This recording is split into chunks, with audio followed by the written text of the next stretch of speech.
जौनपुर की इस वक्त की आपको बड़ी खबर बता रहे हैं, जहां आपको बता दें कि जौनपुर में जलालपुर थाना क्षेत्र के रेहटी गांव में दबंगों ने एक पंकज राजभर युवक को गाड़ियों से रौंद कर मार डाला। जी हाँ, आपको बता दें कि एक बार नहीं, दो बार नहीं, बल्कि तीन बार जो है गाड़ियों से रौंद करके उसे मौत के घाट उतार दिया।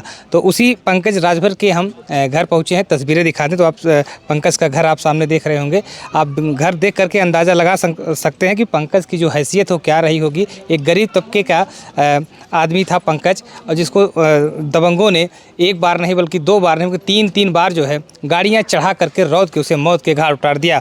आपको बता दें कि उसके गांव में पहुंचे तो लोग चर्चा करने लगे कि पंकज किस तरह से अपने काम से आ रहा था, तो बदमाशों ने उसे रास्ते में घेर करके इस तरह से उसके साथ वारदात कर दिया। इस वारदात से जो है ज़िले में हड़कंप मच गया है। तो वहीं पुलिस ने पूरे मामले को गंभीरता से लेते हुए पंकज राजभर के शव को जो है पोस्टमार्टम भेज के अपराधियों के खिलाफ जो है मुकदमा दर्ज करके अगले कार्रवाई में जुट गई। क्या कुछ कहना है प्रत्यक्षदर्शियों का, आइए आपको सुनवाते हैं।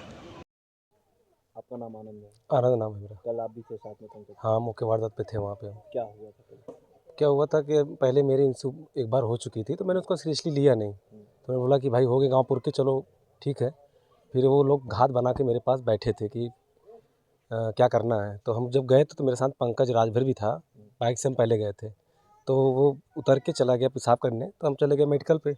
मेडिकल से घुसने ही वाले थे, तब तक ये लोग अचानक मेरे ऊपर हमला कर दिए, जो कि पहले पीछे से वार किए। तो ये कान पे चोट लगी, देखिए यहाँ पे हल्का चोट थी। उसके बाद पीछे से मारना स्टार्ट किया, तो हम भागे रोड की तरफ, जो हमारे वो वाइन शॉप है उधर की तरफ भागे। तो ये भतीजा भी मेरा पीछे से भागा, और ये लोग कार में फिर सवार होकर कार स्पीड में लेकर आए मुझे मारने के लिए। सामने मौके वारदात पे ये पड़ गया। फिर हम उसके मारे तो वो रोड पे गिर गया पूरी तरह से। तो हम खंती में भागे, तो वो लोग फिर आगे चले गए इधर आशीर्वाद होटल की तरफ। तो हमने सोचा ये लोग चले गए। तो जब उसको रोड पे हम उठा खींचने वाले थे, तब तक गाड़ी स्पीड में खुबा रही थी, हम उसको उठा नहीं पाए अकेले।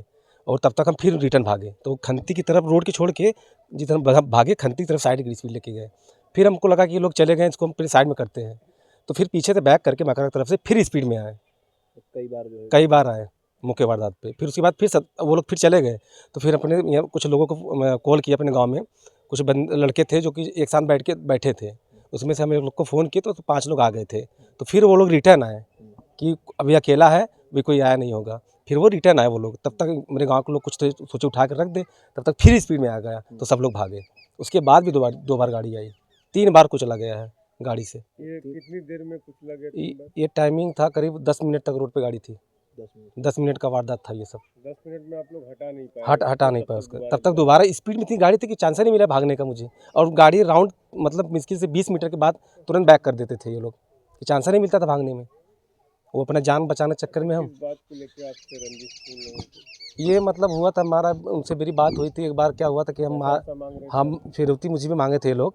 हम आते थे बस से, तो उतरते थे तो बोलते कि तुम ज़्यादा करते हो, कुछ खर्चा वर्चा दो। तो मेरे साथ के थे, तो चलो ठीक है ले लो, 1000 2000 4000 कर लो। तो हमको क्या पता था ये लोग ऑलरेडी घात लगा के बैठे हैं।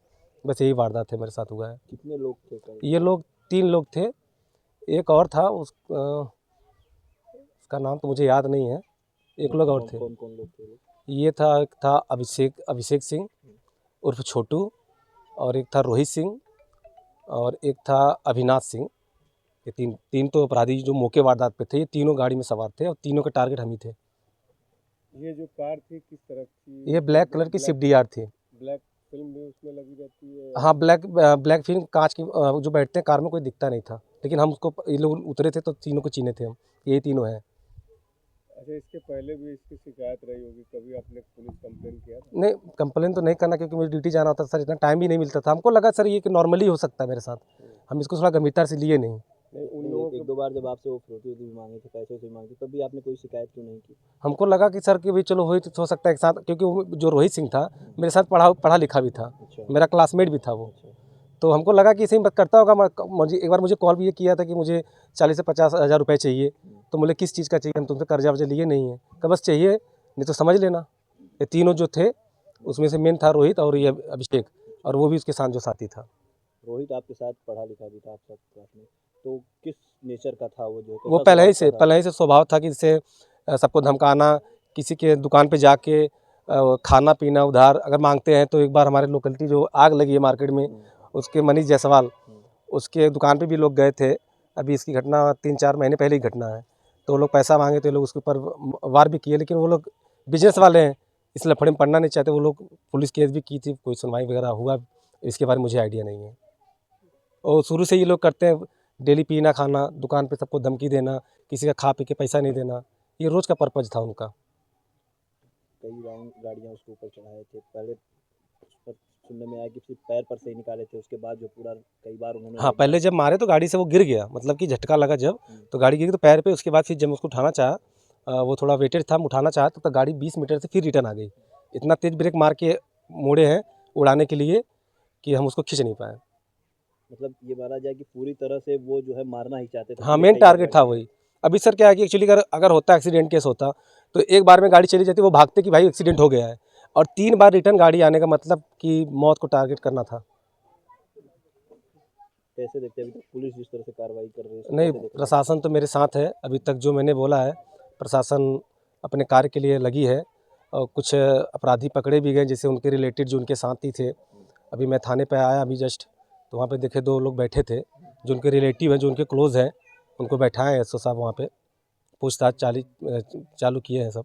अभी जो मेन अपराधी वो नहीं पकड़े गए हैं। ये लोग बहुत मनबड़ टाइप के थे, जिस तरह हाँ, से दबंगई कर रहे थे। दबंगई तो क्या करते हैं। आप इनके पीछे किसी जनप्रतिनिधि, किसी नेता का हाथ था, क्षेत्रीय किसी का देखिए, सपोर्ट रहा हो, जिसके चलते इनकी दबंगई पे लगा? क्योंकि योगी बाबा कहते हैं कि हमारे राज्य में जो है अपराधी या तो सलाखों के पीछे हैं या तो फिर तो नहीं देखिए, ये हम लोग तो कैसे जो है हम आप ये तो बता नहीं सकते आपको कि किनका हाथ है, लेकिन जब तक कोई सपोर्ट नहीं रहता, बैकग्राउंड नहीं रहता, हम किसी का नाम नहीं लेना चाहेंगे, जब तक नहीं रहता तब तक ये नहीं। अगर गार्जियन बोलते उनको, या फिर गार्जियन को आप खबर करते कि आप कहाँ जा रहे हो, रात में क्यों आ रहे हो, क्या करके आ रहे हो, तो ये हो सकता है कि वो लोग कुछ समझ सकते थे। लेकिन खुलेआम घूमना ये समाज के लिए हानिकारक है। आज मेरे ऊपर है, कल किसी और के ऊपर आ जाए, किसी के साथ भी घटना घट सकती है। अभी आज मेरे ऊपर पड़ा है, हम उसको झेल रहे हैं। आप बता रहे हो रोहित के साथ आपका उठना बैठना भी था? नहीं, उठना बैठना मेरा कोई नहीं था, वो रास्ते में मिलते थे, हाय बाय हो जाता था, बस इससे ज़्यादा कुछ नहीं।